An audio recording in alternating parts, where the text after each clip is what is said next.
any school of thought which is better. And I will talk about the relevance of this point with today's occasion. According to academic approach, one, if he wants to study religions, he needs to focus on 5 elements. One is the position of God in that particular religion, the holy book of that religion, the prophets of that religion, and the ideal society which that religion or school of thought want to establish, the utopia, the ideal society. And the 5th is the best example or role model that prophet trained for the mankind, for the people. So God, the holy book, the prophet, the ideal society, and the best role model. In our case, the best role model is Imam Hussein alayhi salam. My dear fellow Australians, if you want to talk about Islam, please pay attention to the principles, to the theories, and then look at the holy book and the prophet of Islam, Muhammad, and the ideal society which this great prophet wanted and proclaimed to establish, which partially he did in Medina, Madinatul Nabi, and the base examples, the role models that he trained, like Imam Hussein, like Imam Ali, like Lady Zainab. And by focusing on the genuine and true examples, then we will be in a better position to judge and comment about the religion. Otherwise, if you base your judgment on people like me, we are ordinary people. We may not fully practice Islam. According to even English scholars, most of the people act according to the norms and sentiments, not wisdom. According to another scholar by the name of Gustave from France, he says that most of the people all over the world, they are acting mainly on the basis of tradition and culture, not religion. Even in Australia, we have very limited number of true Christians, because if you're a true Christian, you're a very nice person. So this is the problem, that we base our judgment and comment on the very defective and very wrong examples of Islam. Common sense, logic, and rationality requires that we should base our judgment on the principles of the particular religion or school of thought and the best examples. This is one point which I wanted to clarify in relation to this sister. And I'm sure that if there was time and we would have been able to talk to her, she would have definitely changed her mind. This is one of the beauty of living in the Western countries, that if you have a strong point and if you negotiate, then you can change people's mind. This is a very good quality of these societies. Rationality and reasoning is the name of the game. Imam Hussein alayhi salam, who is the best example of Islam, was so rational and diplomatic that during the day of Ashura, he delivered 10 short speeches. 10 short speeches in the day of Ashura. Because he wanted to change the opposition mind. As you know, in the battles of Siffin and Jamal and so many other battles, Imam Ali was engaged. Before engagement in the war, he was delivering speeches. He was enlightening masses. He was talking, and he was asking them to stop this bloodshed, and we don't want to fight. Up until the very latest moments, Imam Hussein didn't let his men to start the war, as you know.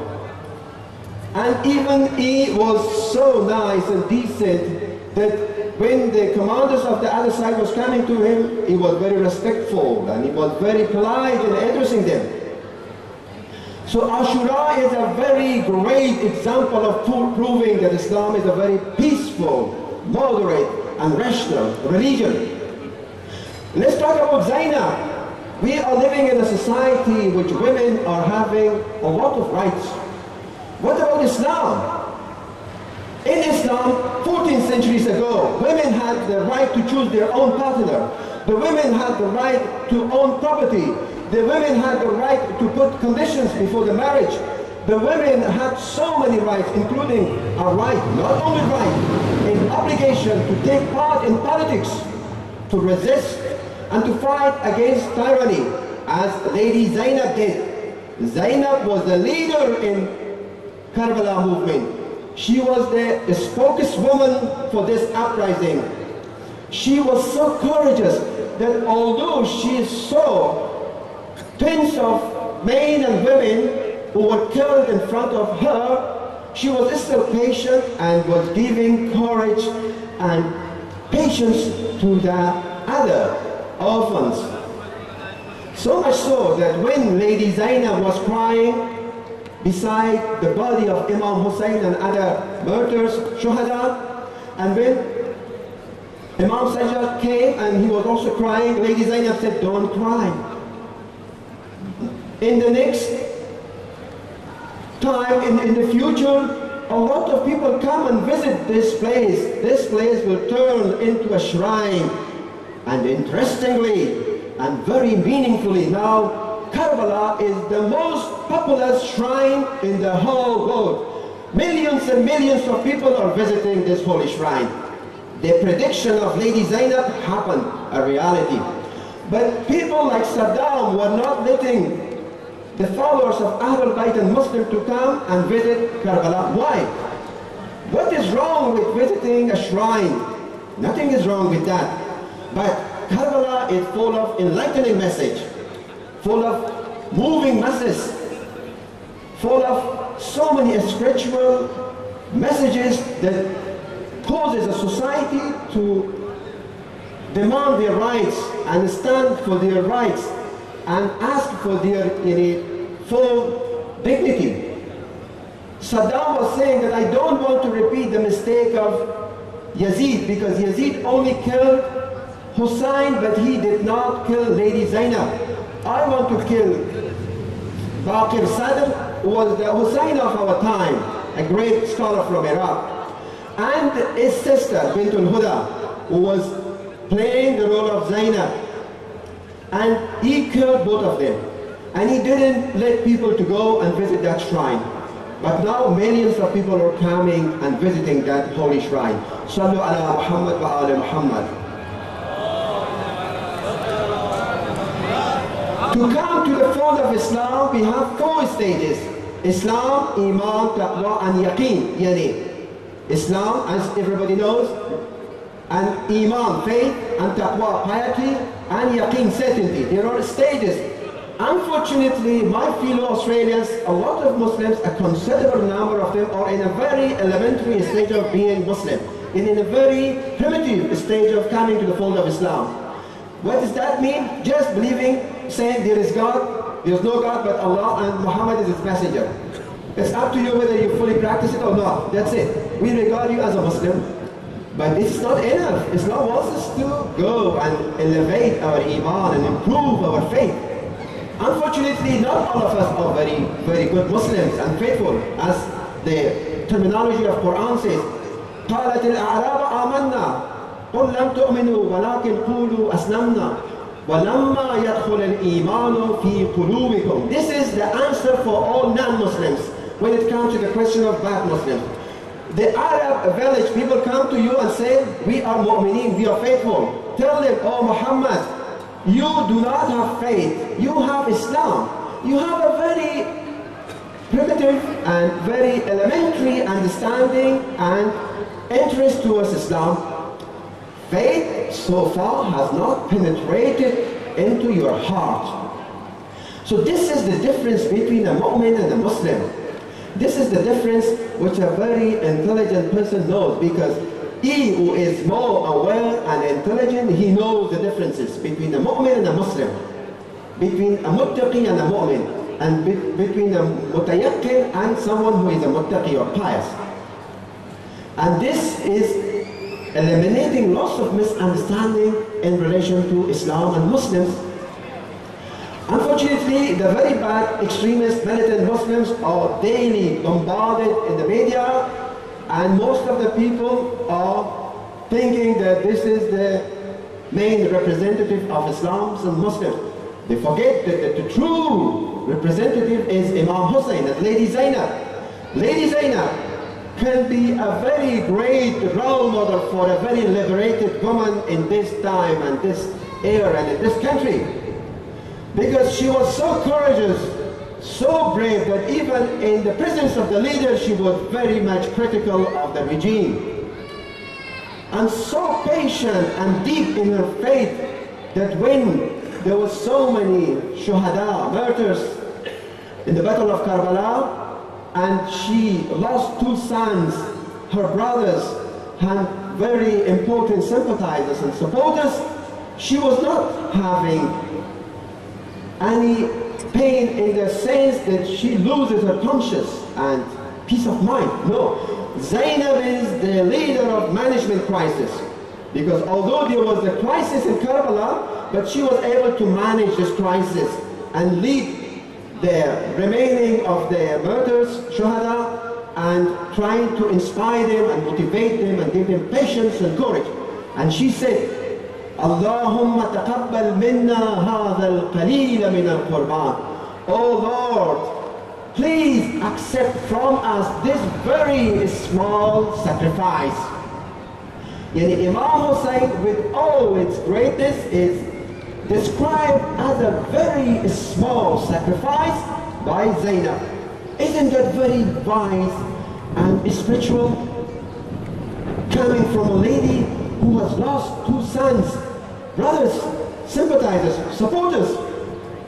If anybody was there, he would have not been able to put these words in a very short sentence with an extremely and deeply meaningful format. Oh Lord, please accept this very small sacrifice of ours. Because Qalil means very small. It's not only small, but it's very small. Sallu ala Muhammad wa ala Muhammad.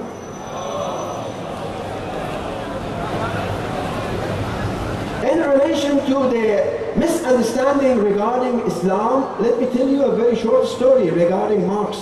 When Marx was writing his books, and his books were going to France, and when his ideas were coming back to Germany, he read his beliefs according to French Marxists, or believers in his dogma. And when he read the beliefs which were coming from France to Karl Marx in Germany, he said, if this is Marxism, I'm not a Marxist. And at his own time, his message was distorted and changed. And he said, if this is Marxism, I'm not a Marxist, because they have changed my message, my beliefs, and my ideals. The same happened to, unfortunately, Islam by the Umayyads. And that's why the Umayyads put a major impact in the Muslim mind. Fortunately, in the school of Ahlul Bayt, because they were fighting against the Umayyads, we are protected from the wrong interpretation of Islam. We are saved from their criminal attitudes and exertion of influence.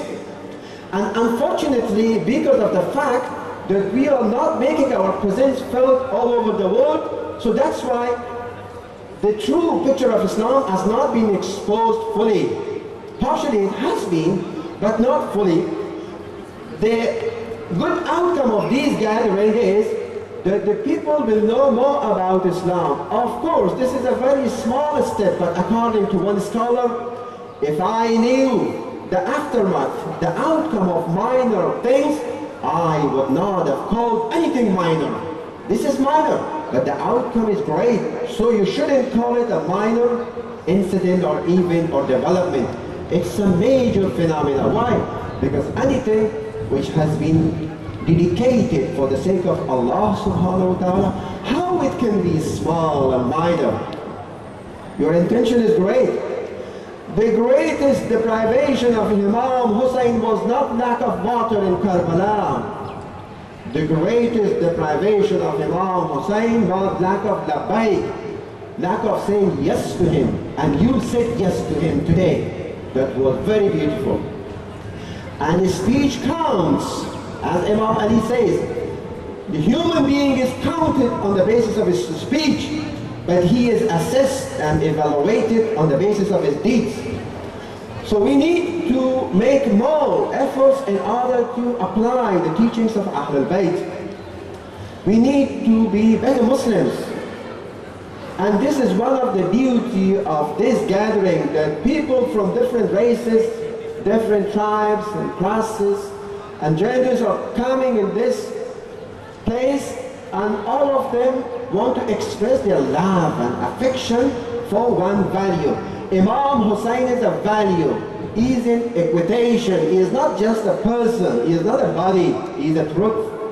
Albert Einstein used to say, I'm more interested in equitation than in politics. Because politics is a very temporary phenomenon. But equitation is a perpetual reality. And Imam Hussein, Lady Zainab is a perpetual truth. It's a lasting reality. And that's why all over the world, Imam Hussein memory is gaining ground. And on the basis of this very beautiful, significant capacity and potentiality which we have, we can educate ourselves about how peaceful Islam is, how Islam gives full rights for women, the family values. Abbas and Hussein are coming from two different mothers, but they are so kind and sympathetic towards each other that there is no problem of two brothers who are coming from two different mothers. Nowadays, even two brothers who are coming from the same fathers and mothers have problems. Family values in Karbala, bravery, intelligence, wisdom, spirituality, ethics,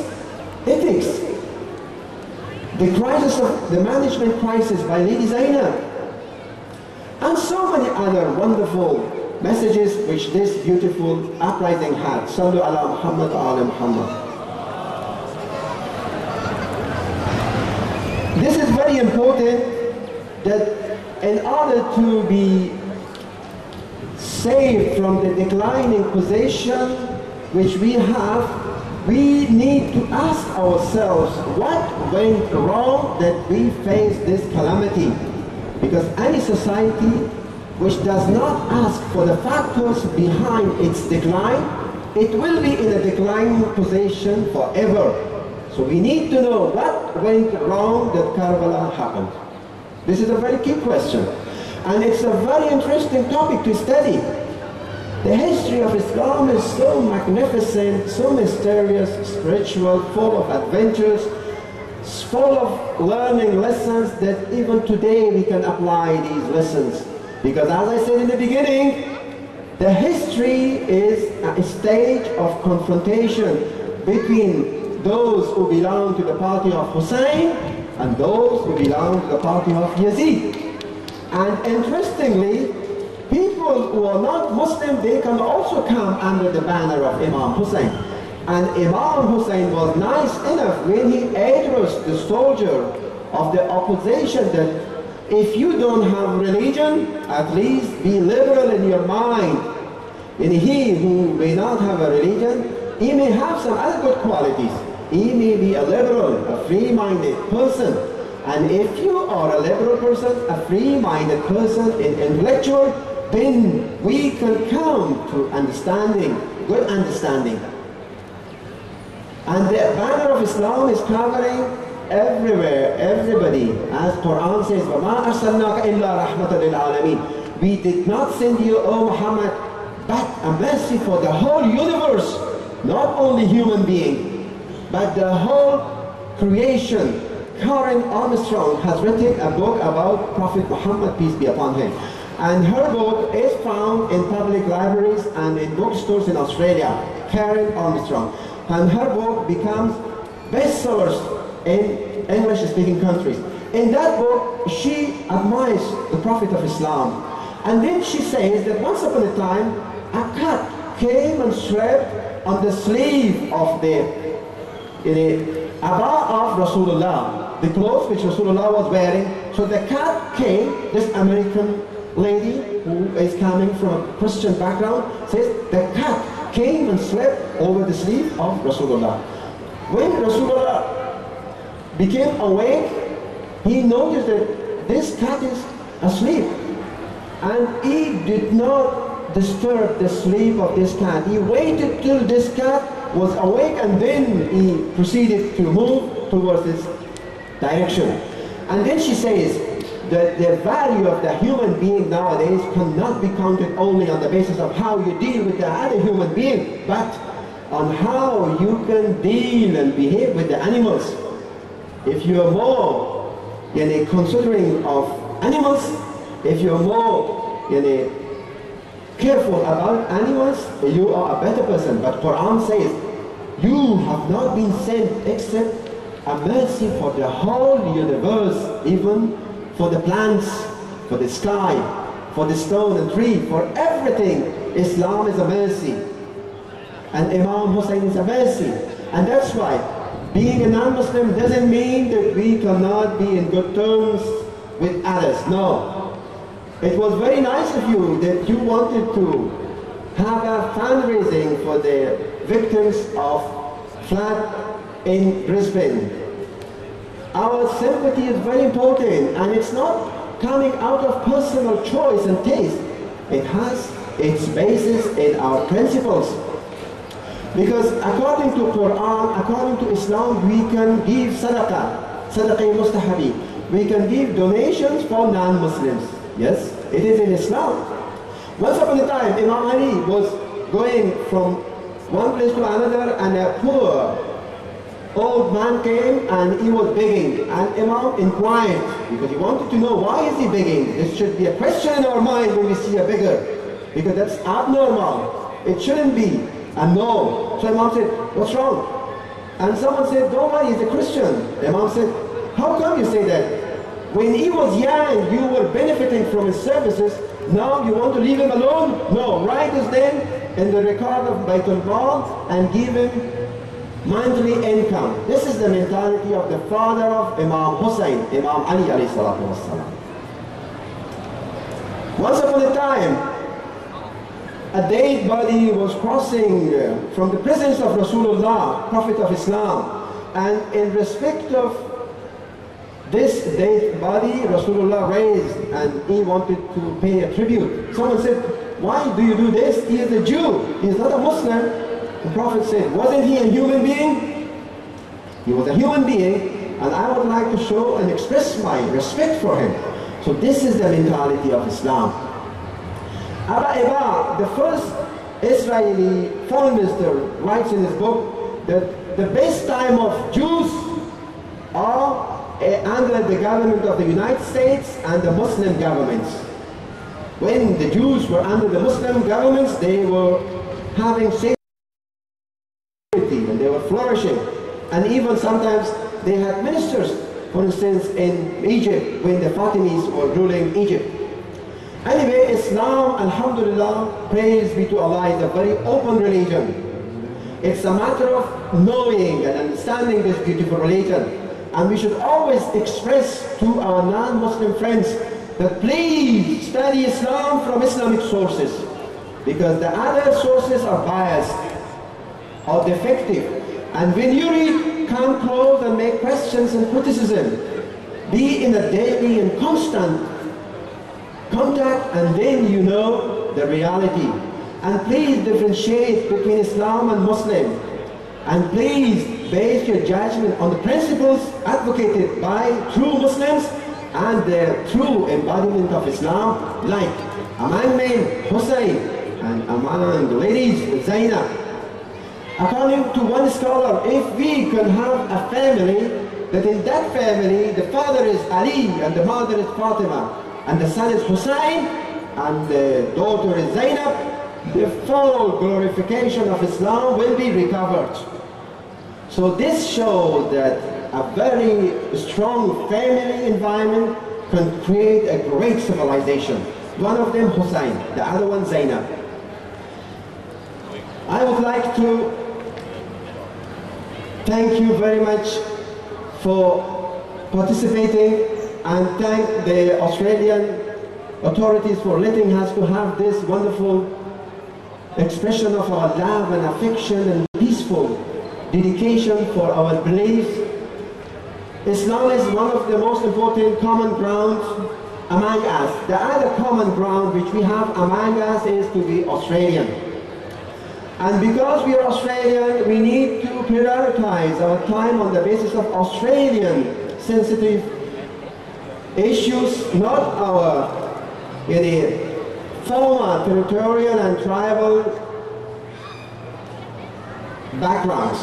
Because sometimes we carry and bring our political problems in these societies, which doesn't have any major application. Of course, partially you can do it, and even if you do it, we need to approach it in a very academic, polite, reasonable, and rational manner, as all of you know, and definitely most of us try to do it. But a lot of other factionalism and other tendencies of Afghanistan, Pakistan, Iraq, Iran, Lebanon shouldn't be a very major topic of our discussions and dealings to each other. On the contrary, we should pay more attention to the fact that we are living in a democratic country. We can benefit from these opportunities, and we can be a part of this very beautiful place. And as once I delivered a special speech, and there is no time that I deal with this topic now, Islam makes Australia more beautiful. And I have reasons to say so. I have reasons to say so. For instance, just one example. About 50 years ago, a lady from Melbourne wrote a book about the Afghan camel drivers, the first Muslims who came to Australia in the last century. And she says the Australian businessmen preferred to employ the Muslims, the Afghan Muslims, because they were not drinking alcohol. And when you're not drinking alcohol, you're more productive for the company, for the business that you're working with. Isn't Islam making this country more beautiful? Unfortunately, we are weak, that we are not gaining enough opportunity for ourselves through media and television to express ourselves. This is our fault, primarily. And partially, the authorities also should give us more opportunity to express ourselves. It is good for the benefit of Australia, because this is one example of the very genuine multicultural Australia. And this is beautiful that this is another common ground that we have. Common ground, the same pattern, the same platform, different races, countries, tribes, coming at the same place for the same cause. The same trend is also in Australian society. Different people, different races, different groups, different communities, different religions are coming under the same banner. This shows how intellectual and flexible Islam and Australian way of life can be. And definitely Australia is a great place by giving more room for Islam, and Muslims will be more fortunate and safer if they express themselves. Otherwise, once upon a time an Australian lady told me, I hated hijab, and she was a computer scientist in Sydney. Now I appreciate it. I asked why, and she said, I'm a computer scientist, and when I am talking with my colleagues, I notice that they look at my body more than they listen to my words, to my comments. But when I wear Islamic code of dress, when I'm not half naked, when I'm wearing loose clothes, they and my colleagues, instead of paying attention to my body, they listen to my speech.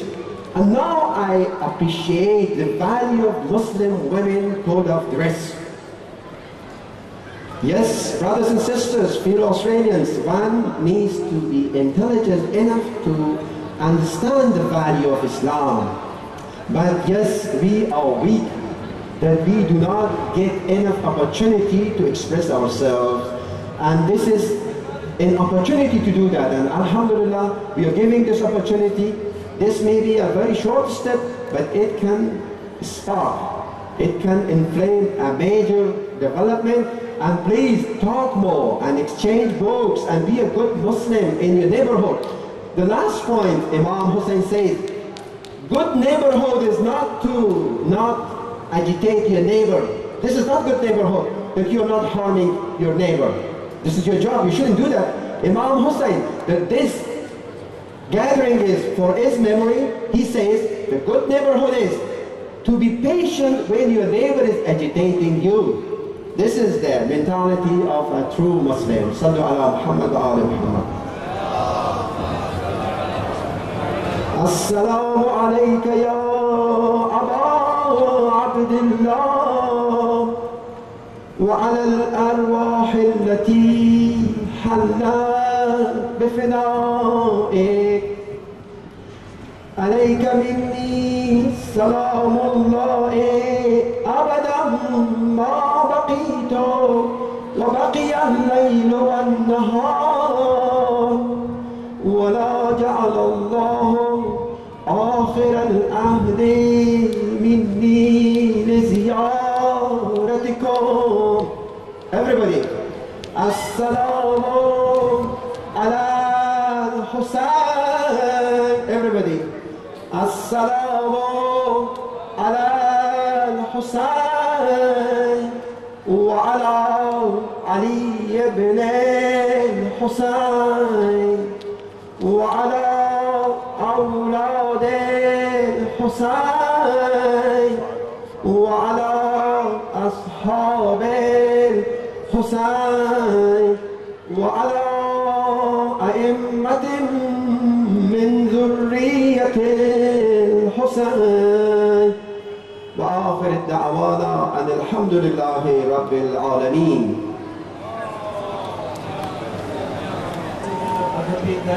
I'd like to also thank the volunteers who made this, helped make this event an absolute success. The PAC systems for our audio, Nocturnal Multimedia for our video systems, State Library of Victoria once again, and I've got two quick announcements to make. On the occasion of the Arabyeen of Imam Hussein alayhi salam, there will be another Juloos and procession in Reservoir. The date will be the 29th of the 1st, 2011, that's next Saturday at 11 a.m. Once again in Reservoir on Edward Street. For more information, please contact phone number 0411 300 984. That's 0411 300 984. And lastly, I would like to remind you everybody that there will be another program with Syed Ahmed Saab at the Banzan Society this afternoon. Also, one humble request to everybody, let's show that we are actually good Muslims and let's clean up all the rubbish that we may have left here. It's very important that we leave a good mark. The Melbourne City Council and the State Library has been kind enough to allow us to use their space. Let's not make a bad imprint. Let's just clean up behind ourselves and make sure everything is left in absolute order. And let's conclude also by reciting Labbaik Ya Hussein. Labbaik Ya Hussein. Labbaik Ya Hussein. Labbaik Ya Hussein. Labbaik Ya Hussein. Labbaik Ya Hussein. Labbaik Ya Hussein. Salawat. اللهم صل على محمد.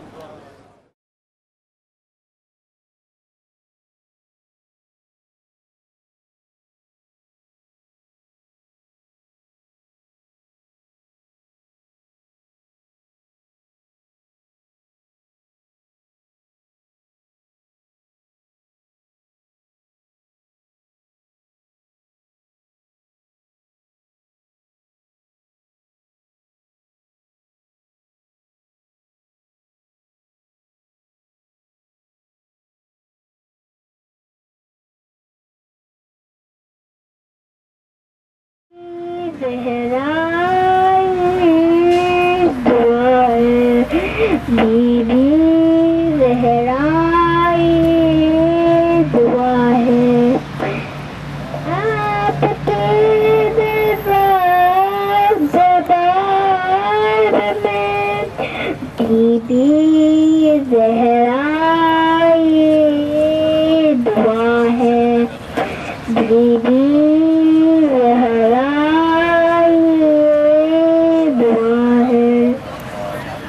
Allahumma salli ala Muhammadin wa ali Muhammad.